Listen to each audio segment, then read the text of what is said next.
Hello friends, welcome to my blogging channel. কেমন আছো সবাই? আমি কিন্তু দারুণ আছি।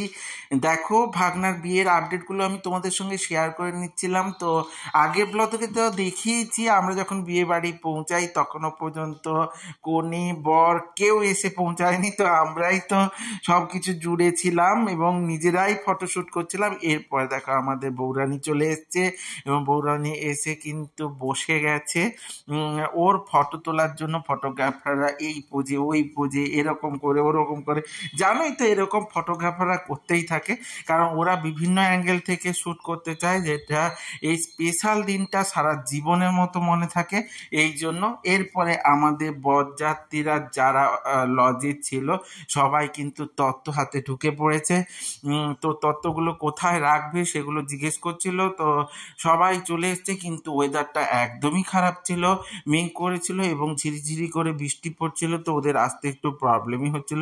আর আমি তোমাদের সঙ্গে শেয়ার করব বলে ভিডিও ক্লিপ করে নিচ্ছিলাম। দেখো, অনেক অনেক তত্ত্ব পাঠিয়েছে দিদির বাড়ি থেকে, তো সেই তত্ত্বগুলো নিয়ে সবাই ঢুকে যাচ্ছে। তো অনেকেই গেছিলাম, আমরা প্রায় 70 জনের মতো গেছিলাম। কিছু জন দেশের বাড়ি থেকে গেছিলো, ডাইরেক্ট বিয়ে বাড়ি পৌঁছে গেছিলো, আর আমরা দুর্গাপুর থেকে ওখান হয়ে এসছিলাম। তো এই দেখো, স্টলও বসে গেছে, কোল্ড ড্রিঙ্কসের স্টল, ফুচকা স্টল, তারপর কফি স্টল, পানের স্টল, এরকম করে বিভিন্ন স্টল বসে গেছিলো। এবার তত্ত্বগুলোর মধ্যে একটা স্পেশাল তত্ত্ব ছিল, যেটা কিন্তু আমরা খুব যত্ন করে নিয়ে গেছিলাম, আর আমার দেখা সেরা তত্ত্ব ওটা ছিল। তো আমি তোমাদের সঙ্গে সেটা শেয়ার না করে কোনোভাবেই পাচ্ছিলাম না, কারণ এই তত্ত্বটায় দেখো, এটা একটা মিষ্টি, তোমরা তো নিশ্চয়ই বুঝতে পেরেছো। দেখো, একটা ময়ূর তৈরি করা মিষ্টি, তো এটা তো অসাম ছিল, একদম যেন সত্যিকারের ময়ূর, দারুণ তৈরি করেছিল। এটা কিন্তু আমার ক্ষেত্রে দারুণ লেগেছিল। তাছাড়া এই দেখো, ফলের মিষ্টিগুলোও নিয়ে চলে এসছে, বিভিন্ন রকম স্ন্যাক্স জাতীয় মিষ্টিগুলো নিয়ে চলে এসছে। তো ওগুলো সবাই মিলে আমরা দেখছিলাম। তো তারপরে দেখো, হাঁড়িতে করে সেই ঠাকুর জামাই এলো বাড়িতে, সেই রকম ধরনের হাঁড়িতেও মিষ্টি নিয়েছে। তো তোমরা কি ধরনের দেখেছো বলো? এর মধ্যে কিন্তু যখন বর বরণ করছিল না, তখন সবাই মিলে আমরা কি ঠিক করলাম, বরকে কিন্তু নিয়ে চলে যাবো। আসলে আমাদের বৌমার বাড়ির লোকজনের কিন্তু একটু লোকের কম ছিল, তো ওদের কিন্তু একটু অ্যারেঞ্জমেন্টে সবাই মিলে ঠিকঠাক টাইমিংস অনুযায়ী করতে পারেন। তো ভীষণ গরম ছিল, সেই জন্য ভাগনাকে নিয়ে চলে আসতে, ওরা বরণ করবে বলে আমরা বলছিলাম বরণটা পরেই না হলে করে নেবেন, তো ওই জন্য নিয়ে চলে গেছিলাম। কিন্তু ওরা বলছে না, বরণ এখানেই করব, তার জন্য আবার বরণ পর্ব চললো। তো বরণ পর্ব এদিকে চলছিল, এবং আমরা তো গরমে সবাই ঘেমে নিয়ে অবস্থা খারাপ, আর সবাই দেখো খুব সুন্দর সুন্দর করে সেজেছে। তো বিয়ে বাড়ি মানে তো একটু সাজগোজ থাকবেই, খাওয়া দাওয়া থাকবেই, আর আনন্দ, হই হুল্লোড় এবং গল্প গুজব তো থাকবেই। তোমরা কীরকম কি করো সেটা একটু জানিও, তোমাদের ব্লগগুলোতে আমরা অবশ্যই সাপোর্ট করব, তোমরাও একটু সাপোর্ট করো। তো কত রকম রিচুয়াল, কত নিয়ম, কত রীতি করে এই বিয়ের অনুষ্ঠানগুলো পালন করা হয়। তো এই জন্যই বলে, লাখ কথা না হলে নাকি বিয়ে হয় না, তো লাখ কথা হয়ে গেছে।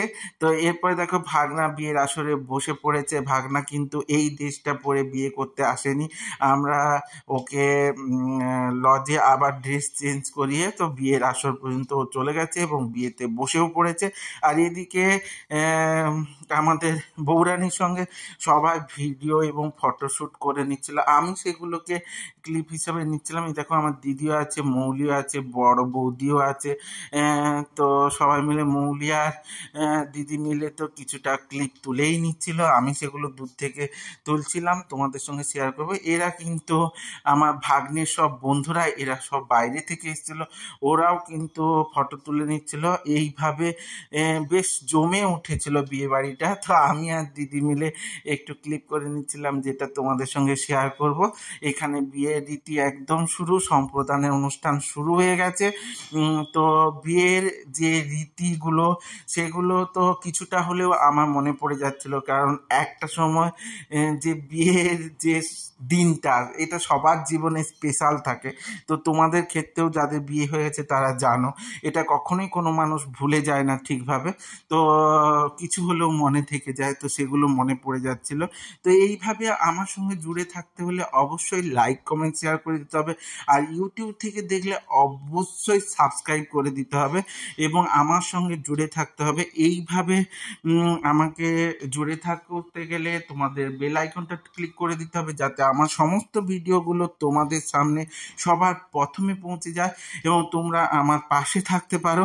তো এর জন্য আমি চাই তোমরা অবশ্যই সাবস্ক্রাইব করে দিও এবং সঙ্গে থেকো।